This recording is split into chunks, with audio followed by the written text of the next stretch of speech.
17 godzin, 50 minut, cała podróż. To trzeba mieć dobre pośladki, żeby to dobrze znieść. Cię tak się cieszę, że żyjesz, tak patrzyłam. Dzień dobry. 7 gigabajtów internetu, czujecie? Kosztuje 90 zł.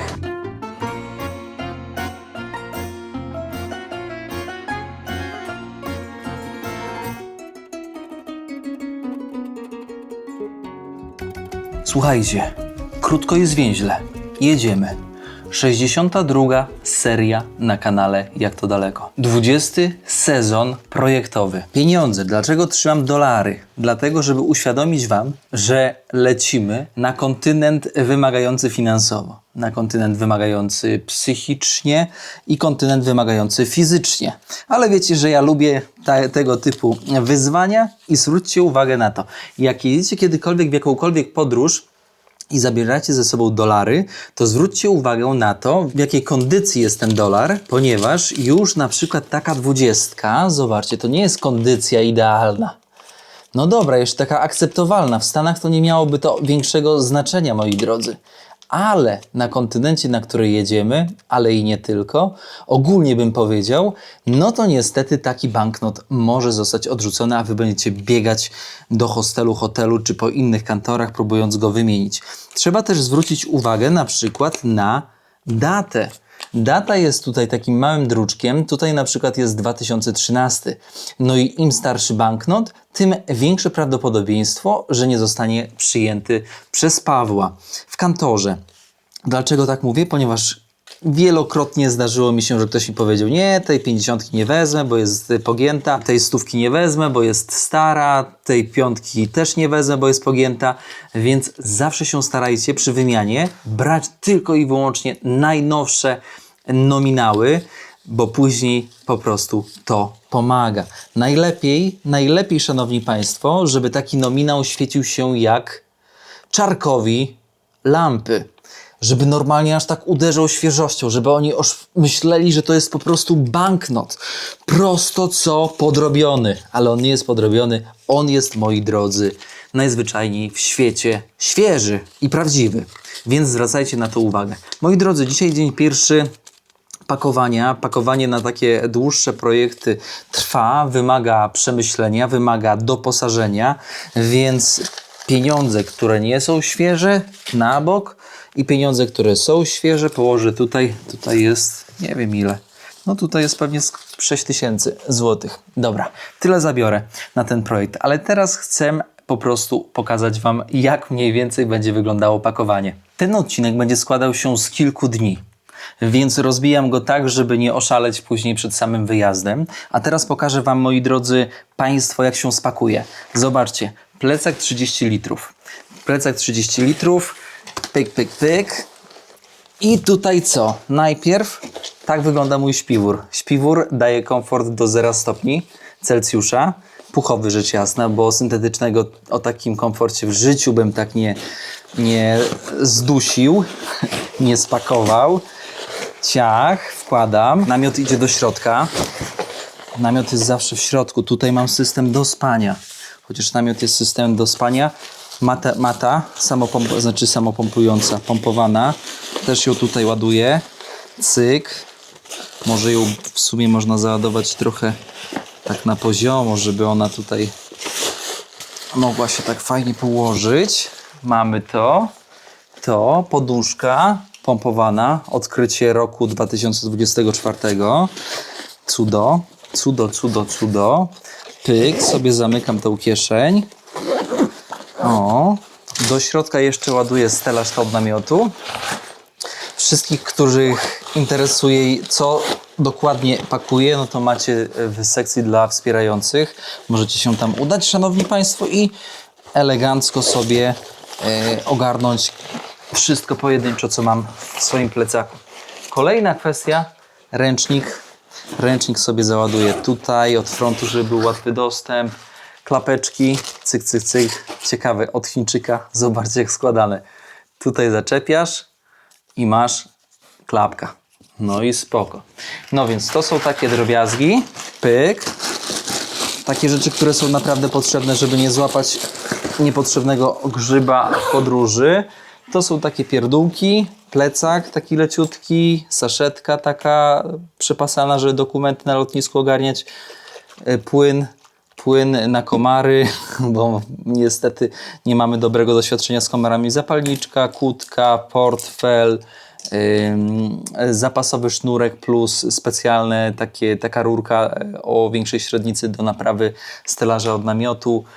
I tutaj będę pakować do takich saszetek kosmetyki, tak jak jest podpisane, oraz elektronikę, tak żeby można było mieć wszystko pod ręką. W tenże sposób, moi drodzy, rozpoczynamy odcinek. Czuję się lepiej, moja forma wróciła do siebie, badania są na bardzo dobrym poziomie, dlatego też pozwoliłem sobie ruszyć w kolejny projekt, ruszyć i oczyścić głowę.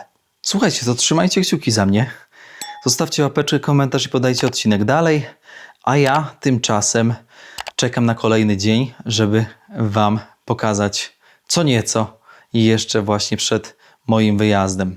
No mam nadzieję, że mój Beniamin pod moją nieobecność nie zmarnieje. Zobaczcie, jakie piękne nowe liście się pojawiają, więc no ma tutaj dobrze, no co tutaj dużo mówić, proszę bardzo, no jest tutaj po prostu szczęśliwy. Zobaczcie, jakie tutaj różnorodne kolory, to jest jedna roślina. Bardzo rzadko spotykany Beniamin w takim umaszczeniu. Warto też dodać, że Beniamin, ficus Beniamin, moi drodzy, świetnie oczyszcza powietrze w pomieszczeniach. Dzień 1 do wyjazdu.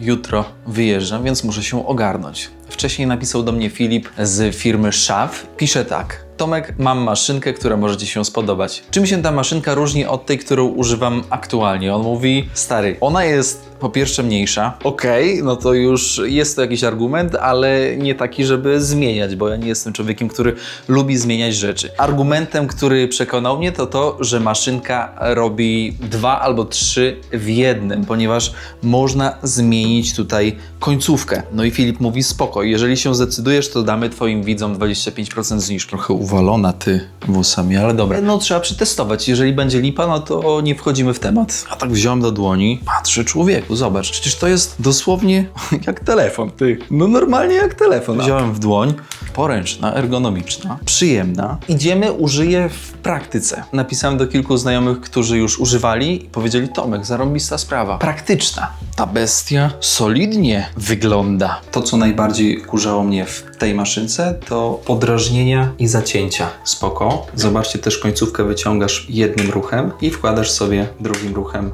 taką końcówkę, którą możesz sobie w miejscach intymnych ogarnąć temat. Na gładko, dosłownie na gładko, bo jest tutaj folia do golenia. Najpierw lecimy pachę, żebyście zobaczyli efekt. Ty, nad zlewem będę, żeby tutaj nie nabrudzić. Wczoraj sprzątałem, nie? Fajne jest to, że jest bezprzewodowa, fajne jest to, że jest lekka, fajne jest to, że działa 120 minut na jednym ładowaniu. Cyk, cyk, ale przyjemne dla skóry. Cyk, a żeby na gładko, no to biorę sobie, zakładam tą końcówkę drugą. Człowieku, ja będę tak ogarnięty jak mi z Podlasia. Patrzcie, hop, hop. Jedna paszka nieogolona, druga paszka ogolona. Fajne jest też to, że jest tutaj to światełko, więc ono w sumie doświetla miejsce, które aktualnie próbuję ogarnąć. Słuchajcie, muszę być ogarnięty, bo jedziemy do Afryki. Oczywiście, gdzie dokładnie, to jeszcze Wam powiem. Bądźcie ze mną, bo na tym odcinku się dowiecie. Cyk, żeby nie uświnić całej łazienki. Broda nieogarnięta, jeszcze głowę ogarniemy. Wpalam i jadę. Tutaj chodzi o to, żeby wyprofilować dobrze. Wezmę ten grzebień ze szpitala, który kosztował 10 000 z Malezji. Kto nie oglądał serii z Malezji, ten powinien obejrzeć. Żeby mi nikt nie gadał, że ja mam nieogarniętą brodę. O. Fajne jest to, że w tej technologii cut-free, czyli zabezpieczenie przed przycięciem, zobaczcie, przyciskam i samo za siebie mówi, nie? Więc jest bezpiecznie. Ogarniesz wszystko, no. Miejsca intymne, pachy, brodę, wąsa, nawet głowę, jakbyś się uparł. Chociaż no ja nie mam tutaj za bardzo czego. Maszynką do głowy trzeba to będzie zrobić. I voilà. Na koniec rzecz jasna, mycie. No maszynka jest wodoszczelna, więc to jest super. I można fajnie, szybko zachować higienę. No to golimy jeszcze głowę. Proszę zobaczyć. Szaf do golenia głowy. I voilà. Ogarnięta. Bania. Można jechać do Afryki. Temat ogarnięty, szybciutko. Moi drodzy, są dwa warianty. Jest czarna i jest jeszcze złota. Osobiście uważam to za super praktyczny prezent. Serdecznie polecam. Z kodem jak to daleko 25% zniżki, więc czemu nie korzystać? A zaoszczędzone pieniądze rozpuśćcie, moi drodzy, na podróże, tak jak powinno być w życiu. Dobrze, szanowni państwo, ruszamy. Białystok, dworzec PKP. Jedziemy do Warszawy, później z Warszawy już będzie pestka.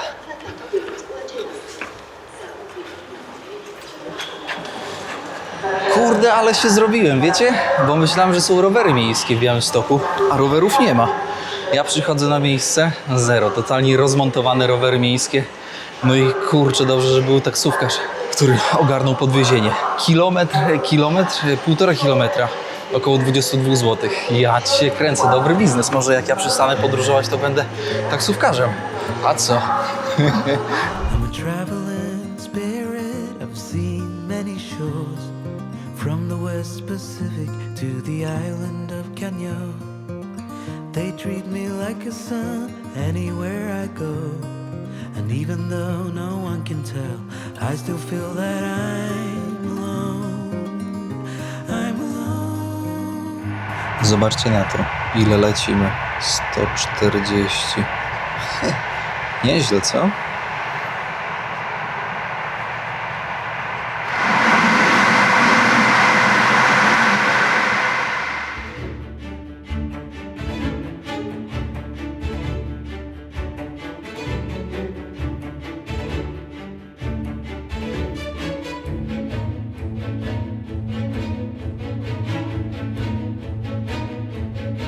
Zbliżam się do stacji Warszawa Centralna. Przepraszam za opóźnienie pociągu. Prosimy o zabranie swoich rzeczy oraz zachowanie ostrożności.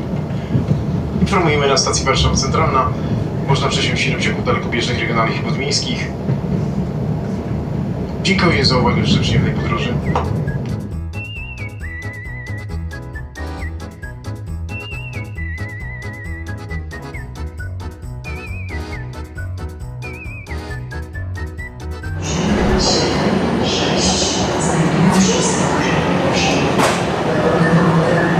Warszawa żyje swoim życiem. Pozdro z dworca centralnego. Rzućcie okiem.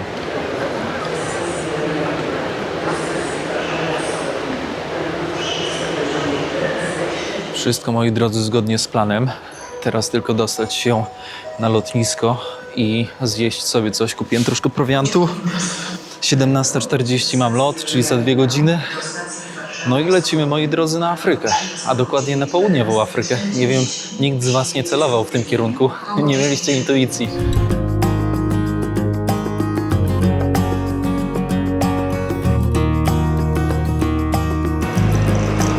Dobrze, teraz trzeba na odloty wziąć kartę pokładową i można uderzać dalej.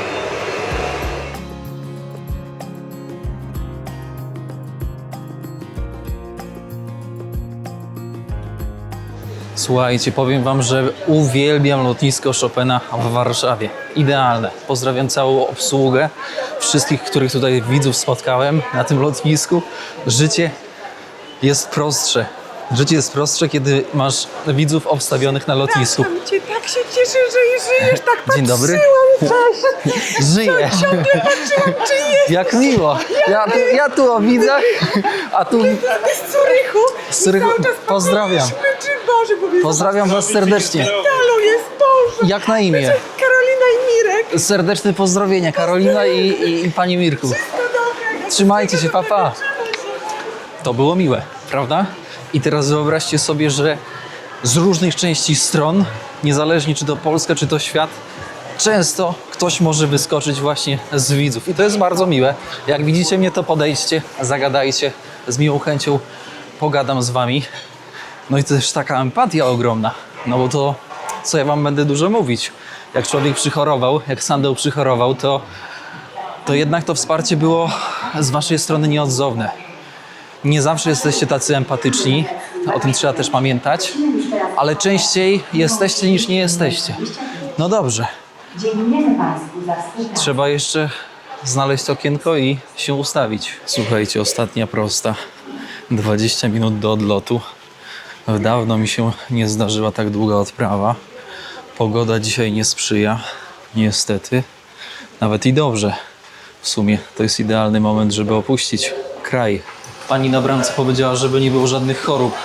Trzymamy za słowo. Nie ma co tutaj się już, wiecie, bawić w choroby. Nie ma na to czasu i sił.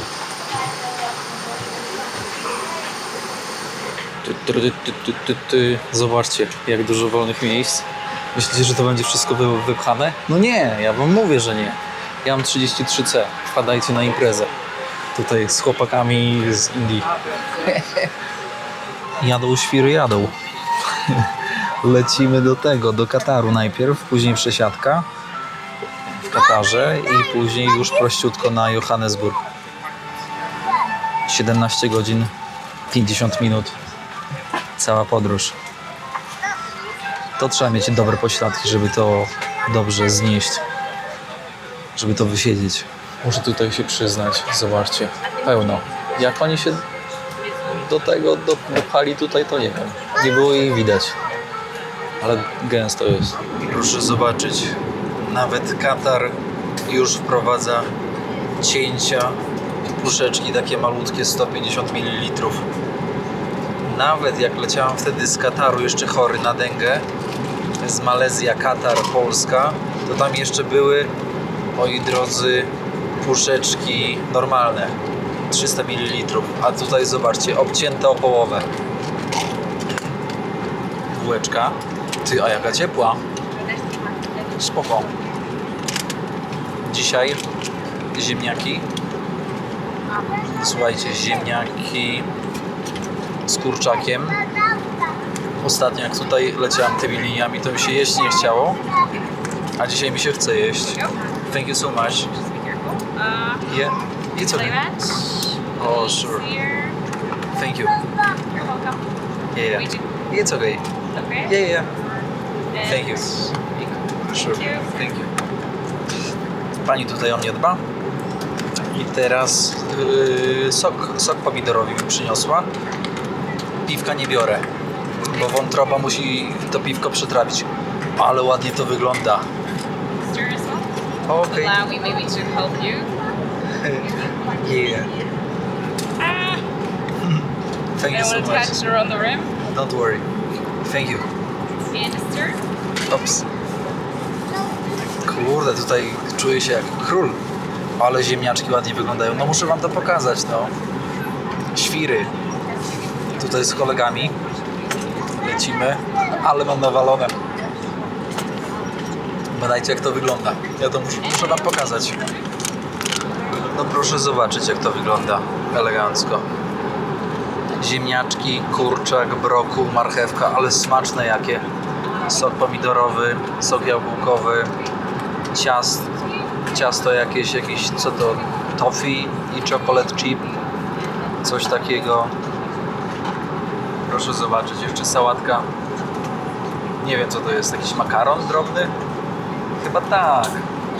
Masa. Dobrze, że nie ma żadnej pani, która wymiotuje z Włoch. Czemu mi się ostatnimi czasy trafia zawsze, że obok siedzą małe dzieci albo jakieś troszkę większe dzieci i rwą ryja. Teraz nie słychać, bo ziemniaki wcina koleżka z Ukrainy. Słyszycie go?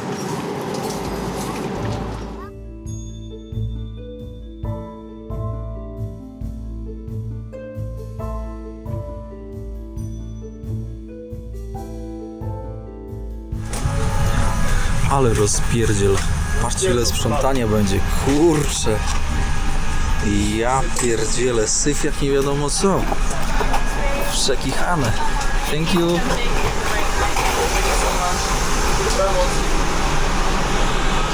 Zobaczcie, tutaj ziomeczku spotkałem, ziomeczek do Zimbabwe, leci, muzyczkę robi, koleżka na Filipiny, żonę na Filipinach ogarnął i to jest życie! Żyć nie umierać! Żyć nie umierać, kurczę! Ty, byłem tutaj ostatnio, a tego nie widziałem. Ładnie to, nie? O, ładnie.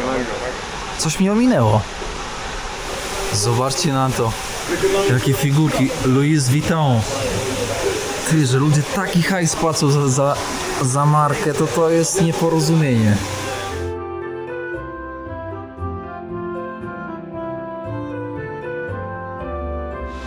Czy wy widzieliście coś takiego?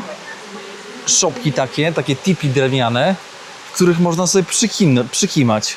Super, no to jest w ogóle mistrzostwo, proszę bardzo. Pyk i kimanderko. Zarąbiste, my tutaj z ziomeczkami sobie chodzimy, zwiedzamy. Tutaj zwierzęta Afryki. Kojot. Co tu mamy? Nosorożca, którego już niestety nie stało. Lwy, których też już niewiele. Mabrum. Daktylki, 22 dolce. Sagę. Widzicie, różne rodzaje, nie? Tak naprawdę, no to powiem wam szczerze, że sam nie wiem do końca, czym one się różnią. Safawi, one takie bardziej soczyste. Pistacje. Pistacje gdzie produkowane? Katar. Pistacje 28 dolców. 100 by wyszło, tak mniej więcej, za kilogram pistacji. 60 zł. Tak, za kilogram? Tak. Słuchajcie, lecimy. Chwila, moment i pakujemy się na swoje siedzisko. Jadą wariaty. Jest elegancko. Wiecie dlaczego? Miejsce obok jest wolne. Miejsce obok jest wolne. Nic innego, moi drodzy, jak komfort. 8 godzin lotu. Szanowni Państwo, jestem teraz za sterami. Zmieniłem się z kapitanem ze względu na to, że on już jest zmęczony, więc teraz ja prowadzę, a tak naprawdę to ściema, bo oglądam sobie na fotelu, co się dzieje z przodu. Ale sobie lecimy. Słuchajcie, jeszcze do końca zostało... O, tutaj będzie dobrze widać 2 godziny. Proszę bardzo, tutaj jeszcze do Johannesburgu ciśniemy. Malawi, Zimbabwe, Mozambik. I tutaj już jest RPA. Takie duże, w ogóle ogromny kraj. A tu jedzonko, a tu je. Kurczę, już zmęczony jestem. Po 18 godzin lotu to będzie na koniec katacja. Ziemniaczki z kurczakiem, warzywami, z serem. Chyba to jest ser. Może to jest jakiś fromaż? Nie wiem, człowieku. Owoce, bułeczka i tutaj jakiś jogurt. Masy na tym nie zrobimy, ale powiem wam, że smakuje mi dzisiaj to jedzenie. W tym odcinku jest kozak. Powiem tak, Sandow wylądował. Moi drodzy, skrótem wyprzedzamy. Witamy w południowej Afryce. Proszę zobaczyć, słoneczko. This is Patu, my new friend from South Africa. So nice person. It was pleasure, It was Patu. great meeting you. You Hopefully also. we'll see you in Joburg, I hope. Popo, everywhere. Someday. Yes. Słuchajcie, jesteśmy w Johannesburgu. Patu, taki ziomeczek z północy południowej Afryki. W ogóle zna swój język. Wadu? Jakiś w ogóle mało popularny język, ale zna i mówi w tym języku. Słuchajcie, w RPA jestem drugi raz. Pierwszy raz w RPA, powiem szczerze, że nie był prosty. To był 2019 rok. No i się działo, tam w ogóle odcinki są właśnie do RPA na hulajnodze, więc ona jest pokazana właśnie na tym, na kanale. To jest chyba sezon drugi, jak dobrze pamiętam, więc teraz jestem bardzo ciekawy, jak to będzie przebiegało. Czekajcie, muszę tutaj wyłączyć, chyba że mnie tutaj nie zgasili. Jestem w toalecie, ale takiej spłuczki to ja jeszcze nie widziałem. Z reguły jest tutaj, albo tutaj jest taka naciskana, nie? Gdzieś tutaj. Patrzcie na tą. A tą jak wajchę podnosisz. Taki news po wylądowaniu. Teraz trzeba ogarnąć wszystkie rzeczy. Co wypakować, co schować. Powiem wam, że nawet nie czuję jakiejś takiej, wiecie, adrenaliny jakiejś wielkiej, że jestem w nowym kraju. Może dlatego, że już tutaj byłem, może dlatego, że już tyle lat podróżuję. Ciężko powiedzieć. W każdym razie pierwsze wrażenie bardzo dobre. Bardzo szybko zostałem wpuszczony. Dosłownie chwilę to trwało. Wbicie pieczątki i 30 dni można sobie sandałować. Zapomniałem w Polsce kupić wody, ale nie zapomniałem kupić kefiru, bo mi się chciało kefiru. Więc później się okazało, że nie chce mi się wracać, więc wykorzystałem butelkę od kefiru, moi drodzy. Widzieliście kiedyś kefir z Polski w RPA? Na pewno nie. W sensie już go nie ma, bo jest w moim brzuchu i chyba mam nietolerancję laktozy, tak powiem na marginesie. Bo dłuższy czas nic nie jadłem mlecznego, a teraz wypiłem kefir, no i powiem wam, że nie było ciekawie. Trzeba na to zważać. Idziemy ogarnąć kartę i pieniądze. Ty, co oni wożą, jak podróżują, tyle bagażu, co? Ciekaw jestem, co tam można tak tyle wozić. Tyle parmajtek? Ja nie mam pojęcia. Bajgle, zobaczcie, szukają sobie na robocie. Pusto na lotnisku.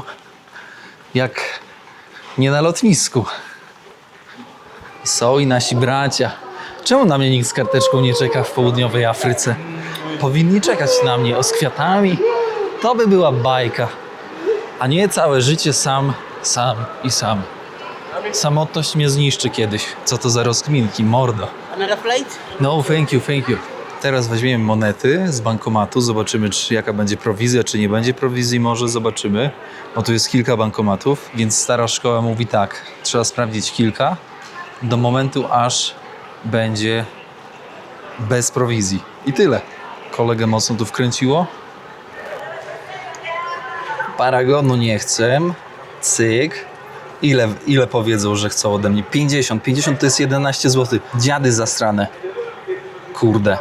Wszędzie ten. No ale biorę, no nie będę się bujał z tym, bo przecież na pociąg muszę do miasta tutaj, kurczę, ogarnąć, jakąś kartę kupić. To jest właśnie, kurde, najgorsze, nie? Te opłaty, nie opłaty. No to tak się zbiera. Wy mówicie, że jestem cebulą? Nie, ja po prostu racjonalnie podchodzę do tematu podróży. Co to jest? Bangalore. Dobra, ty chowam, bo tutaj chłopaki mówią, że mało zarabiają, zaraz mi skroją. Hajs mi skroją, ty. Patrzcie, normalnie na lotnisku można się uzbroić, ale tutaj musicie wiedzieć, że robią takie myki, że nabijają turystę w bambusa, bo robią takie pakiety turystyczne, które są o wiele droższe, więc trzeba kupić kartę SIM za 2 zł, czy tam za ileś, nie wiem ile ona kosztuje. I trzeba, moi drodzy, najzwyczajniej kupić pakiet dla lokalnego, a nie jakieś świrowanie. 7 GB internetu, czujecie? Kosztuje 90 zł. Za 7 GB.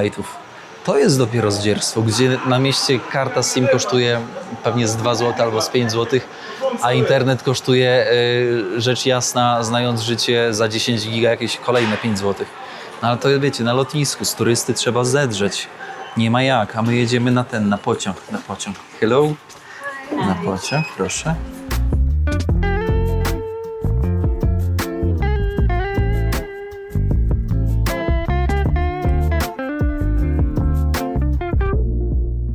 Kończymy odcinek. Żegnam się z wami. Tutaj już są automaty do kupienia biletu na pociąg. Centralnie do miasta jedzie, więc tam się ulokuje. Więc kończymy odcinek. Widzieliście, jak wygląda początek mojej podróży. Kilka dni nawet przed podróżą. Cała podróż zajęła 18 godzin. Mówię tutaj o samym locie. A bilet kosztował z Polski, z Warszawy dokładnie do południowej Afryki, do Johannesburga. Szanowni Państwo, 2500 złotych. Można było taniej, oczywiście, ale wiązałoby się to z dłuższą podróżą. Trwałaby nawet do 40 godzin. W tym terminie, rzecz jasna. Więc taka sytuacja. Bardzo Wam dziękuję za dzisiejszą podróż. Zostawcie łapeczkę, komentarz i podajcie odcinek dalej. A w kolejnym odcinku, rzecz jasna, będziemy eksplorować niebezpieczny Johannesburg, bo nie ma co tutaj ukrywać. Jest to jedno z miast o najwyższym wskaźniku przestępstw. No i RPA samo w sobie już jest, powiedziałbym, grubym tematem. Do zobaczenia, do usłyszenia, do sandałowania. Pozdrawiam Was serdecznie z RPA. Czołem!